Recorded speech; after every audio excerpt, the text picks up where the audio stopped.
I see biblical prophecies about the end times coming true all around us. There's so many of them with like almost perfect precision fulfillment. Like what else? I'm already preparing myself mentally, physically, emotionally, spiritually, financially to literally be cut off from civilization, because the Bible, I see all this biblical prophecy coming true, and it says the Antichrist will rise, and anybody who doesn't worship him is getting cut off from the global economy. I'm like, okay, check. Everybody who gets the mark of the beast is going to hell. That's what the Bible tells us.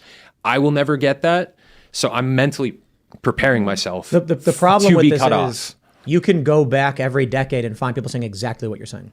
Yeah, for sure. In the exact same way. For sure. So it's like... But you can't go back every decade and find companies filing patents like Microsoft filed in April of 2020. Which one? You're not claiming that the Which COVID-19 patent? vaccine is the mark of the beast. No, but I'm what not. you're saying is like it's a precursor or a warning, It's or the a COVID step, vaccine, an incremental It was step. like a prototype. It was like a cultural prototype for the mark, in a sense. I'm not saying that the COVID vaccine is the mark of the beast. I'm saying they use this problem reaction solution paradigm to test how people are going to respond to tyrannical mandates, to see whether or not people will accept them or if they'll reject them.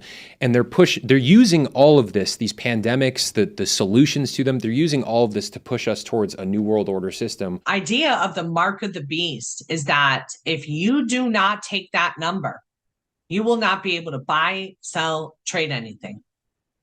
That will totally cripple you. If you do not have other ways to barter and exchange and align yourself with other like-minded people, you're done.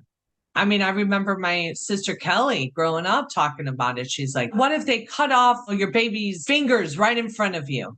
I mean, think of the absolute worst thing. What will you do?